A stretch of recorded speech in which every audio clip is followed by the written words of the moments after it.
1955-56 ईस्वी से, जबकि मैं 15 या 16 साल का था, मुझे पढ़ने लिखने का, शायरी का, कहानियाँ लिखने का शौक पैदा हुआ। और अल्लाह का शुक्र है कि उसको आगे चलकर मुझे मौका मिला। खुल्लावत के मौलाना आज़ाद हाई स्कूल में हेडमास्टर बनकर गया। तो उस दौरान बशर नवाज साहब और कबीर अहमद साहब, आकाशवाणी कबीर अहमद साहब जो प्रोग्राम एग्जीक्यूटिव थे, वो दोनों आ गए खुल्लावत।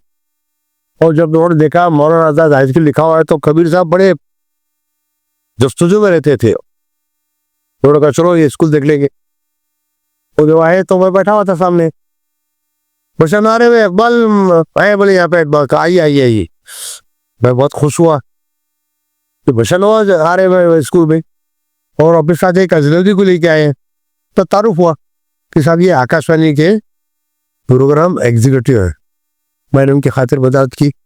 जब जाने लगे तो बोले यार इकबाल साहब, क्या आप उर्दू के हमें कुछ लिखा कीजिए, लिख कर लाइए हमारे पास, हम आपका प्रोग्राम आपकी आवाज में नशर करेंगे। मैंने कहा बताइए। उन्होंने बताइए, मैं लिख कर लाता हूँ। फुर्सत, इस पर इंशाई किया, फुर्सत लिख कर लगे। आप यकीन नहीं करेंगे कि उन्होंने पसंद किया क्या ये हमारे बिहार की है। चुनाच सिलसिला से हुआ, ये 1975 की बात है। वहाँ से मैं बेशुमार मैं इंशाई लेके बच्चों को प्रोग्राम किए। बच्चों को प्रोग्राम तो बहुत किए मैंने, उनकी लगे तो पढ़ाता था, और वो लेके जाना उनको रिक्शे में बिठाकर।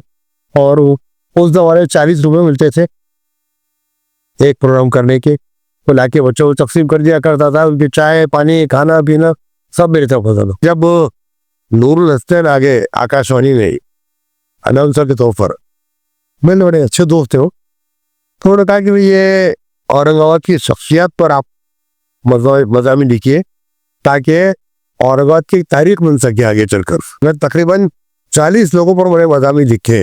मीर हाशिम साहब पर है, JP साहब पर है, मौलवी वली मोहम्मद खान साहब जो मेरे मोहसे में, उन पर लिखा हुआ, याकूब हुसैन साहब पर मज़मून लिखा मैंने। और मेरे यहाँ तक पहुँचने में मेरे असातिज़ा का, JP का, नूरुल हसन का बहुत बड़ा हाथ है। ये अगर नूरुल हसन मुझे आगे नहीं बढ़ाता तो मैं यहाँ तक नहीं पहुँचता। क्यों लिखता हूँ? कबीर साहब जो खुल्लावत आए थे, वो अगर मुझसे नहीं लिखवाते तो मैं आकाशवाणी नहीं जाता था।